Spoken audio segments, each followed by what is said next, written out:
Hi everyone, today we're going to talk about Chapter 4.3 in financial planning. When we talk about financial planning, this is planning for the future, whether we have goals for the future for future jobs or for retirement or all different kinds of things.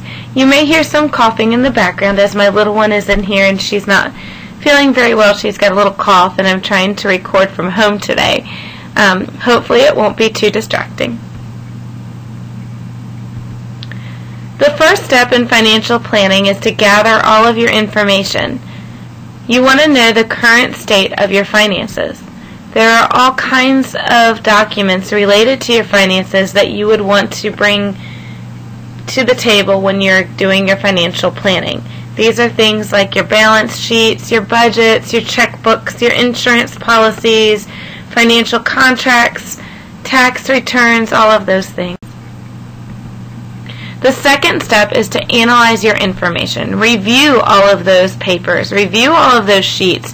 Consider changing your goals or changing your spending habits. After you analyze your information, the third step is to set goals. These are both personal goals and financial goals.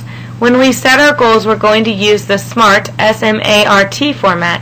We will be creating our own SMART financial goals in class. We'll be talking about a financial goal that is for right now, one that's for a little bit later on, and one that's for the future.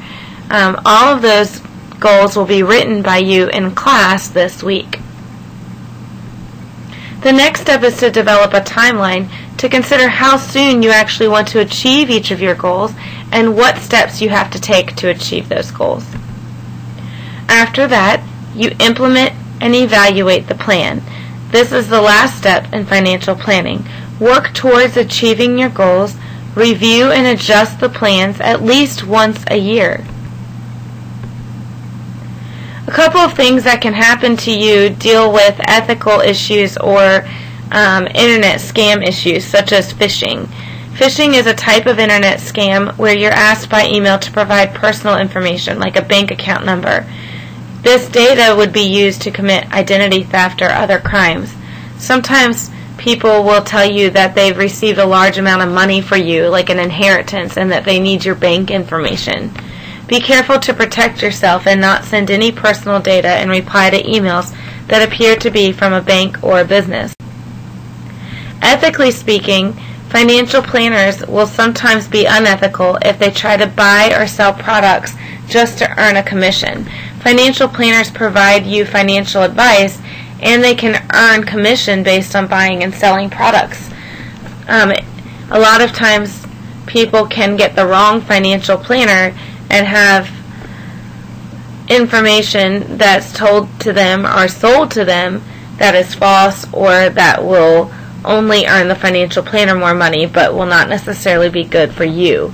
So you have to be careful with that when you're picking a financial planner. So, here's a little quiz for you at the end. Surprise!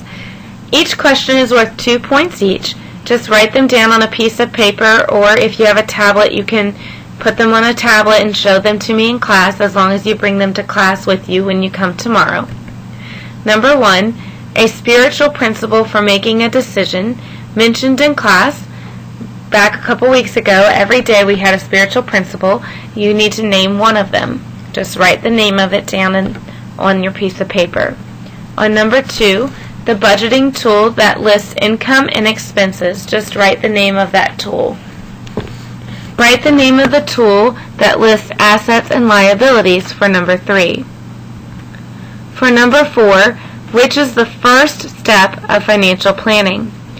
A, analyze your information. B, develop a timeline. C, gather information.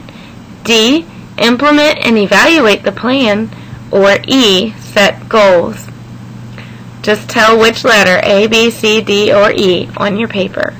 Number 5, which of the above is the last step of financial planning? Go ahead and write which of those letters, A, B, C, D, or E, is the last step of financial planning. Be sure to put your name and date and class period on your paper so that you can turn it in to me tomorrow. I will see you tomorrow. Have a great evening.